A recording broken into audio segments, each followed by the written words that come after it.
ಬಹುಶಃ ಈ ದೇಶದಲ್ಲಿ ಎಲ್ಲೂ ಕೂಡ ಆಗಿರುವಂತಹ ಕೈಗಾರಿಕಾ ಒಪ್ಪಂದವನ್ನು ಕಟ್ ಮಾಡಿ ಯಾವುದಿಲ್ಲ ರೆಟ್ರಾಸ್ಪೆಕ್ಟಿವ್ ತಂದಿದ್ದು ಎಲ್ಲೂ ಇಲ್ಲ. ಒಂದೊಂದು ಏಟ್ ಬಿದ್ದಾಗ ಮನೋಬಲ ಜಾಸ್ತಿ ಆಗೋದು ಅಂಡ್ ಶರೀರಕ್ಕೂ ಏಟ್ ತಡ್ಕೊಳ್ಳೋ ಶಕ್ತಿ ಬರೋದು. ಎಲ್ಕೊಂಡು ಹೊರಗಿಲ್ಲ, ಅಯ್ಯೋ ಹಿಡಿತಾರೆ, ಕೇಸ್ ಹಾಕ್ತಾರೆ. ಒಂದು 40 ಕೇಸ್ನ ಫೇಸ್ ಮಾಡಿದ್ವಿ. ಅಂಡ್ KSRTC ಸೆಕ್ಯೂರಿಟಿ ಆದ ಕೆಲಸ ಏನೋ ನಮ್ಮ ಮೇಲೆ ಬರೀ ಬೋಗಸ್ ಕಂಪ್ಲೇಂಟ್ ಕೊಡೋದು. ಹಲವಾರು ವಾಮ ಮಾರ್ಗಗಳನ್ನ ಅಂದಿನ ಸರ್ಕಾರಗಳು ಅನುಸರಿಸಿದೆ. ಕೆಲವರು ಹೇಳಿದ್ರೆ ಅನಂತಪುರ ಹೊರಗಡೆಯನು ಏನು ಸ್ಪ್ಯಾನರ್ ಹಿಡಿದಾನ, ಸ್ಟೇರಿಂಗ್ ಹಿಡಿದಾನ. ನಾನು ಹಿಡಿದ ಸ್ಟೇರಿಂಗ್ ಬಸ್ಗೆ 40,000 ಜನ ಇದ್ರು. ಒಬ್ಬ ಪೊಲೀಸು ನಮ್ಮ ಡ್ರೈವರ್ ಹೊಡೆದು ಸ್ಟ್ರೈಕ್ ಮಾಡಿಸೋದು ಕೇಸು. ನನ್ನ ಮೇಲೆ 2 contempt of case court case ಹಾಕಿದ್ದಾರೆ. ಸಾರಿಗೆ ಈ ಚಾನಲ್ ನೋಡಿ ಅಪ್ಡೇಟ್ ಮಾಡ್ಕೊಳ್ಳಿ ನಿಮ್ಮ ನಾಲೆಡ್ಜನ್ನ. ನಾವು ಕೂಡ ನಮಗೆ ತಿಳಿದಂಥ ವಿಚಾರಗಳನ್ನ ನಿಮ್ಮ ಜೊತೆ ಹಂಚ್ಕೊಳ್ಳೋಕ್ಕೆ ಯಾವಾಗಲೂ ತಯಾರಿದ್ದೀವಿ. ದಯಮಾಡಿ ಸಬ್ಸ್ಕ್ರೈಬ್ ಆಗಿ.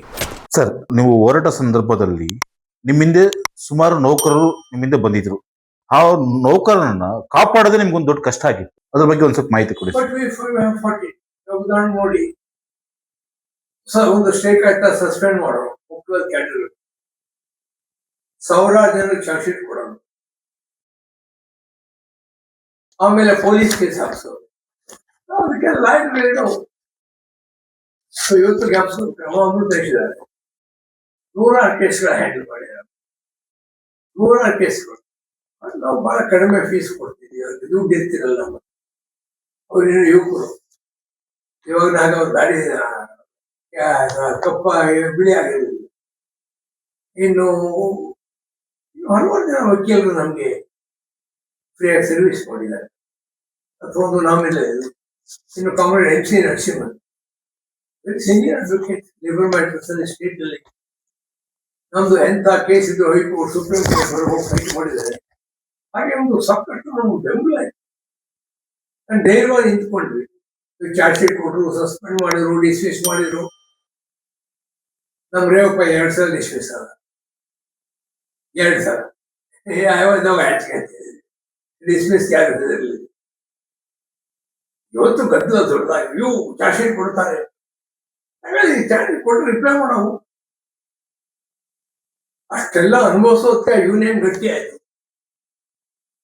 ಬಹುಶಃ ನಾನು ಮತ್ತೊಂದು ಪೊಲೀಸ್ನವ್ರು ಬೆದ್ದದೆ ದೊಣ್ಣೆ ಇಟ್ಟು ಅವ್ರ ಬೂಟ್ ಕಾಲು ತುಳಿಸ್ಕೊಳ್ಳದೆ ಇದ್ರೆ 84 ವರ್ಷ ಆದಷ್ಟು ಗಟ್ಟಿಯಾಗಿರ್ತಿರ್ಲಿಲ್ಲ. ಒಂದೊಂದು ಏಟ್ ಬಿದ್ದಾಗ ಮನೋಬಲ ಜಾಸ್ತಿ ಆಗೋದು ಅಂಡ್ ಶರೀರಕ್ಕೂ ಏಟ್ ತಡ್ಕೊಳ್ಳೋ ಶಕ್ತಿ ಬರೋದು. ಎಲ್ಕೊಂಡು ಹೊರಗಿಲ್ಲ, ಅಯ್ಯೋ ಹಿಡಿತಾರೆ, ಕೇಸ್ ಹಾಕ್ತಾರೆ. ಒಂದು 40 ಕೇಸ್ನ ಫೇಸ್ ಮಾಡಿದ್ವಿ. ಇನ್ನೊಬ್ಬ ನಮ್ಮ ಕ್ಯಾಟಗರಿ 76 ಕೇಸು ಮನೆಯಾಗ ಬೆಳೆದು 76 case part of history. And KSRTC security ಆದ ಕೆಲಸ ಏನೋ ನಮ್ಮ ಮೇಲೆ ಬರೀ ಬೋಗಸ್ ಕಂಪ್ಲೇಂಟ್ ಕೊಡೋದು. ಅದು ಕೋದನಗರ ಪೊಲೀಸ್ ಕಮಿಷನರ್ ಆಗಿತ್ತು. ಇವ್ರು ಕಂಪ್ಲೇಂಟ್ ಬಂದ್ರೆ ಬಿಸಾಕಿರೋದು. ಹಾಗೆ ಸರ್, ನೀವು ಹೋರಾಟ ಸಂದರ್ಭದಲ್ಲಿ ನಿಮ್ಮ ಮೇಲೆ ಯಾವ ಒತ್ತಡಗಳು ಬಂದಿದ್ವು ಅಥವಾ ಬೆದರಿಕೆಗಳು ಬಂದಿದ್ದವು ಸರ್? ಇವು ನೋಡಿ, ಒತ್ತಡಗಳು ಅಂದ್ರೆ ಫಾರ್ ಇನ್ಸ್ಟೆನ್ಸ್ ನಾವು 1985 ಫೆಬ್ರವರಿ 200 ಜನರು ಬ್ಯಾಂಗ್ಳೂರ್ ಸೆಂಟ್ರಲ್ ಜೈಲಲ್ಲಿ. ಇವಾಗ ಸ್ವಾತಂತ್ರ್ಯ ಉದ್ಯಾನ ಇದೆ ನೋಡಿ, ಫೆಬ್ರವರಿ 85ರಲ್ಲಿ ನಮ್ಮ ಬೇಡಿಕೆ ಏನಿತ್ತು ಅಂದ್ರೆ ಸೀಕ್ರೆಟ್ ಬ್ಯಾಚ್ ಆಗಬೇಕು, ರೆಕಗ್ನಿಷನ್ ತೀರ್ಮಾನ ಮಾಡಿ. ನಾನು 5ನೇ ದಿವಸ 4ನೇ ದಿವಸ ಉಪವಾಸದಲ್ಲಿ ಬೈದ್ದೆ. ವಾಲಂಟಿಯರ್ಸ್ ಅಲ್ಲಿ ಇದ್ರು. ಬೆಳಿಗ್ಗೆ ಜನ ನಮ್ಮನ್ನ ಹಿಡ್ಕೊಂಡೋಗಿ ಹಾಕಿದ್ರು. 200 ಜನ ಹಾಕಿದ್ರು ಸೆಂಟ್ರಲ್ ಜೈಲಿಗೆ. ಆ ಜೈಲು ನಾನಿದ್ದಾಗ ಹಲವಾರು ಒತ್ತಡಗಳು ನಾನಿದ್ದ. ಡಾಕ್ಟರ್ ಕೃಷ್ಣ ಚೀಫ್ ಮಿನಿಸ್ಟರ್, ನೀವು ಸ್ಟ್ರೈಕ್ ಕಾಲ್ ವಾಪಸ್ ತಗೊಳ್ಳಿ, ನಿಮ್ಮ ಹೋರಾಟ ವಾಪಸ್ ತಗೊಳ್ಳಿ, ನಿಮ್ಮೆಲ್ಲ ಹೊರಗಡೆ ಬಿಡ್ತಾರೆ. We said nothing. 2 ದಿವಸ ತಿಳಿಸಿ ಆಮೇಲೆ ಲಾಯರ್ ಬಂದು ಹೆಲ್ಪ್ ಮಾಡಿದ್ರು. ಕೈಲಾಸ ಅವಶ್ಯಕತೆ ಹೀಗೆ ಹೋರಾಟರು. ಆಮೇಲೆ ನಾವು ಸೀಕ್ರೆಟ್ ಬ್ಯಾಚ್ ಮಾಡಿ ಕೇಳಿದಾಗ ಯಾವಾಗ ಹೋರಾಟಗಳು ಜೋರಾಗಿ ಬೆಳೆದು ಇಲ್ಲ ನಿಮಗೂ ಕೊಟ್ಬಿಡ್ತೀವಿ, ಬೇರೆ ಕೊಟ್ಟಂಗೆ ರೆಕಗ್ನೇಷನ್ ಕೊಟ್ಬಿಡ್ತೀವಿ, ಆ ಬೇಡಿಕೆ ವಾಪಸ್ ತಗೊಂಡಿದ್ರು ಬಿಡಿಟ. ಅಥವಾ ಯಾವುದೋ ಬೇರೆ ಈ ಫಿನಾನ್ಷಿಯಲ್ ಇದಕ್ಕೆ ಸಂಬಂಧಪಟ್ಟಿದ್ದಾದ್ರೆ ಅದು ನೋಡೋಣ ಮಾಡೋಣ ಅನ್ನೋರು ರೆಕಗ್ನೈಸ್ ಯೂನಿಯನ್ ಅಗ್ರಿಮೆಂಟ್ ಮಾಡ್ಕೊಳ್ಳೋರು. ಬೇಕಾದಷ್ಟು ದೊಡ್ಡ ಚರಿತ್ರೆ ಇದು. But we have fought all that. In fact ಹೇಳುವುದೇ ಒಂದು 1985 ಒಂದು ಅಗ್ರಿಮೆಂಟ್ ಆಯ್ತು, 5 ವರ್ಷ ಕಾಲ. ನಮ್ದು ಅದುವರೆಗೆ ಎಲ್ಲ ಸೆಟಲ್ಮೆಂಟ್ಗೂ 3-4 ವರ್ಷ ಆಗೋದು. 5 ವರ್ಷ ನಾವೆಲ್ಲ ಧಿಕ್ಕಾರ ಮಾಡಿದ್ವಿ. ಅವತ್ತಿದ್ದು 2 ರೆಕಗ್ನೈಸೇಷನ್ ಅಲ್ಲಿ ಒಂದು ಒಪ್ಕೊಂತದ್ದು, ಇನ್ನೊಂದು ರೆಕಗ್ನೈಸೇಷನ್ ಒಪ್ಕೊಳ್ಳಿಲ್ಲ.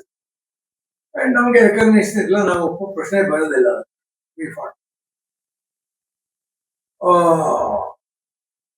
ನಂತರದಲ್ಲಿ ಚುನಾವಣೆ ಮಾಡಬೇಕಾಯ್ತು. ರಾಮಕೃಷ್ಣ ಹೆಗಡೆ ನಾವು ಗೆದ್ದು ಬಂದ್ವಿ, single union.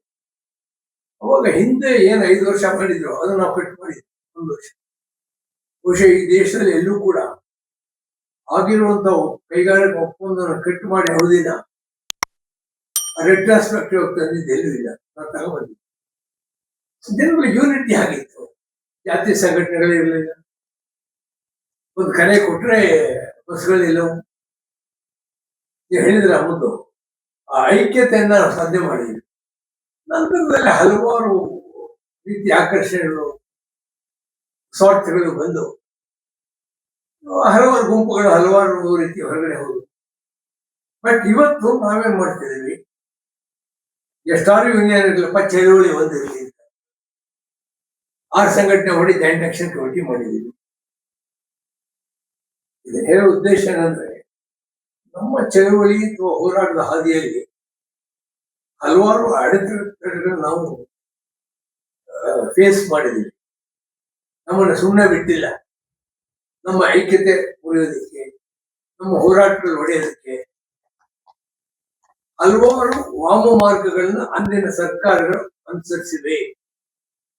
Still we have fought. Still we have fought. We are going to fight. Sir, ನೀವು KSRTC ಹೋರಾಟದಲ್ಲಿ ನೀವು ಸ್ಟ್ರೈಕ್ ಕೊಟ್ರೆ ಸಾಮಾನ್ಯ ಜನರು ನಿಮಗೆ ಬೆಂಬಲ ಹೇಗೆ ಕೊಡ್ತಿದ್ರು ಸರ್? ಅವಾಗ ಮಾಧ್ಯಮ ಇರ್ಲಿಲ್ಲ, ಅವಾಗ ಟೆಲಿಫೋನ್ ಇರ್ಲಿಲ್ಲ, ಓನ್ಲಿ ಪತ್ರಿಕೆ ಇತ್ತು. ಒಂದೇನಾಗದಂತೆ ಲಾಂಗ್ ಸ್ಟ್ರೈಕ್ ಆಗ್ತಾರೆ. ನೀವು ಉದಾಹರಣೆ ತಗೊಳ್ಳಿ,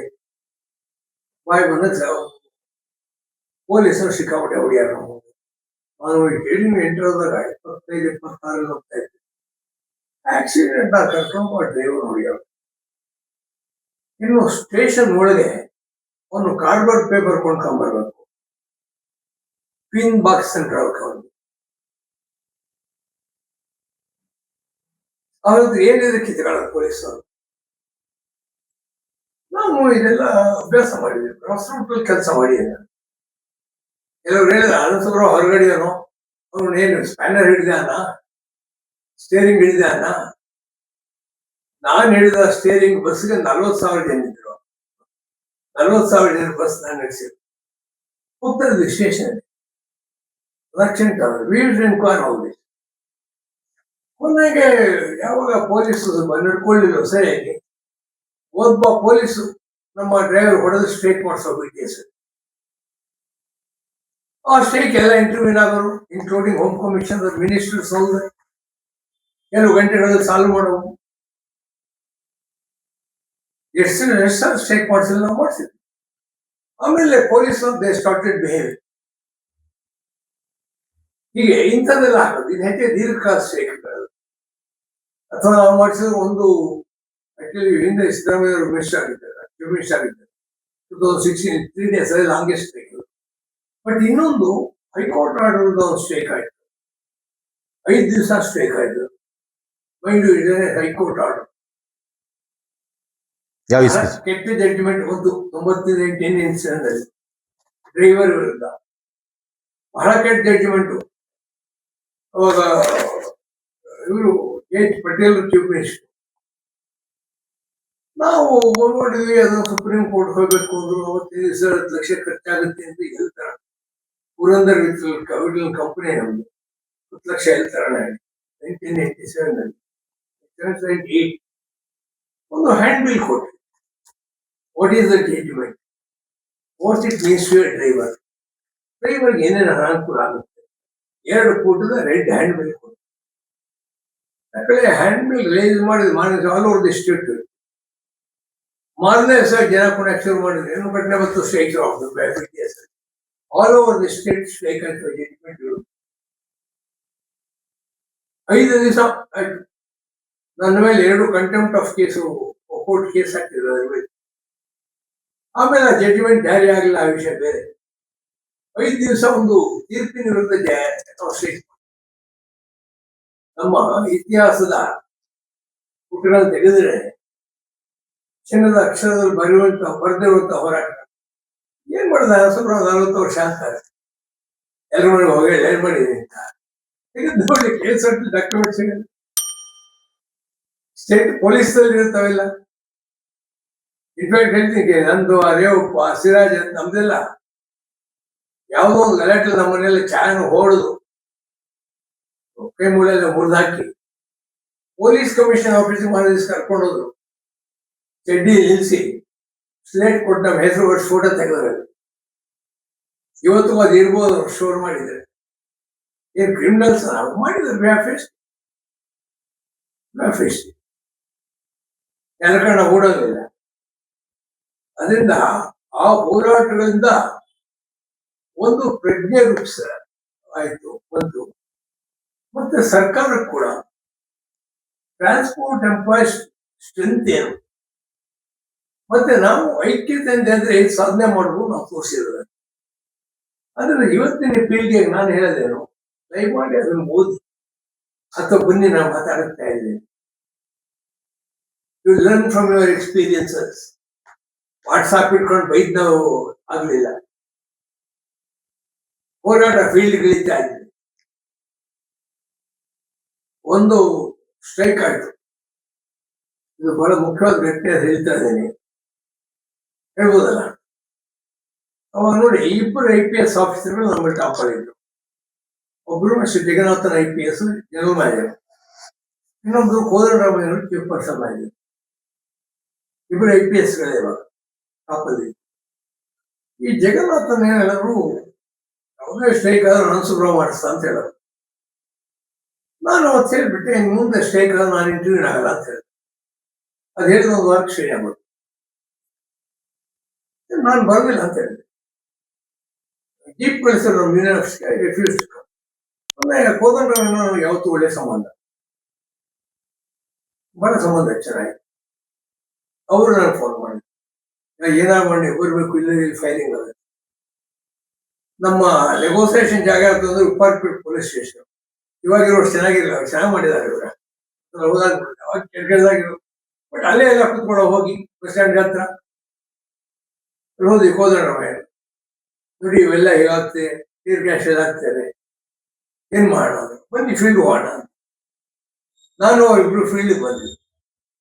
ಒಬ್ಬ ರಾಮಚಂದ್ರ ಅಂತ ಡ್ರೈವರ್ ಹೊಡೆದ್ಬಿಟ್ಟೆ ಚೆನ್ನಾಗಿ. ಪೊಲೀಸ್ ಕಂಡ್ರೆ ಅವ್ರ ಮೇಲೆ ಬಸ್ ಬಿಡೋ ಕೊಡುತ್ತೆ. ನಮ್ಮ ಕಾಲ ಹತ್ರ ಟೀರ್ ಗ್ಯಾಸ್ ಏನ್ ಬೀಳ್ತಿದೆ. ಕೋದಂಡರಾಮಯ್ಯವ್ರಿಗೆ ಏನ್ ಮಾಡ್ಬೇಕು ಅಂತ ಗೊತ್ತಿಲ್ಲ.